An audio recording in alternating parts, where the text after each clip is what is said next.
These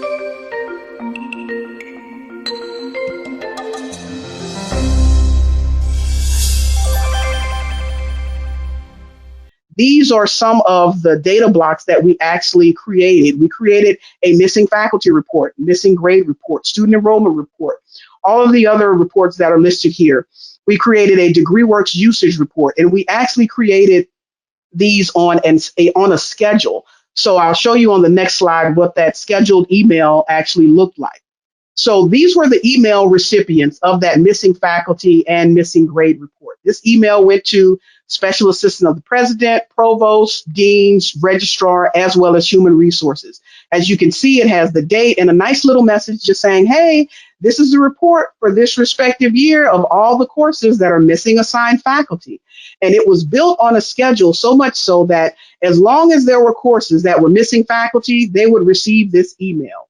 Now, this was before, we switched over to, the cloud and Microsoft 365. So we didn't want to clog up everybody's email. So we did this schedule twice a week. We sent it on Mondays and on Thursdays to areas to be able to have that information.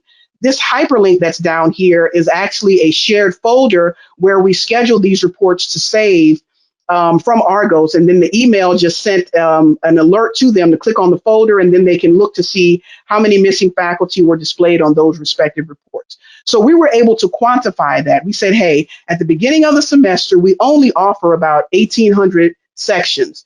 Of those sections, over 200 don't have assigned faculty. We're talking about 14% don't have assigned faculty. This is something that we need to address. And so then we can show as we move throughout the semester that we had fewer and fewer areas to actually not have assigned faculty throughout the years. This most recent year for fall 20, I think there may have been 15 or 20 or so sections that didn't have assigned faculty.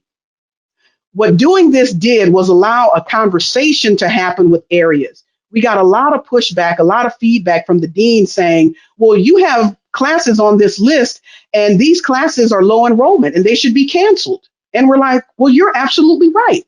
But no one has told the registrar's office that they need to cancel these classes. So that's something that we need to do. So that is a business process that we were able to change by utilizing these specific reports. Keshona, you want to take the timesheet email?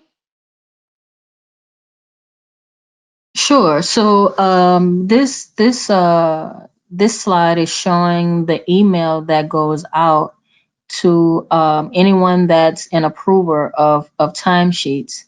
Of course, we were having issues with timesheets being approved on time. We also have another email that goes out to let users know that their timesheet should be submitted. So you'll see here, Dr. Crockem received an email saying that she had some timesheets that needed to be approved, and it tells you specific, the payroll, the year, and it also tells you when timesheets are due. You don't have, from this email, you don't have to go anywhere else. You can just click on the link that's there, and it takes you directly to the self-service page that allows you to do your timesheets. This is actually scheduled, and the only time that you receive this email is when your timesheets are still pending or not approved as of yet. So again, this same process is used not only for approvers, but for the employees as well. Excellent. Yeah, and I was transparent. Like, yep, I got that email, and then I instantly went in to approve my timesheets. Like, oh yeah, I got to do that. Absolutely. So thank you for that. And here's another one, the last of the schedule reports that we'll share with you. I mentioned before that we had a lot of technology, but certain areas weren't using the technology, and so the challenge was that certain people are resistant to change. A lot of people don't want to change, but in other instances, it was honestly, we were overlaying technology onto a broken system. So we can't have this amazing technology if we do not have an adequate student information system with respective data in there. If we have broken data processes, meaning we're not assigning minors or we're not assigning concentrations, then the students' degree audits won't work. So then we were able to share these type of reports. This again is an email that went to the president's office, the provost, OIT, as well as to my office. And what we were clearly able to show here is we have a disproportionate number of students that are using DegreeWorks in comparison to the faculty and the advisors that should be also using DegreeWorks, right? So this 6,000 is representative of about 75% of our unduplicated population at that time. And then that 208 faculty represents 27% of our unduplicated count of our faculty.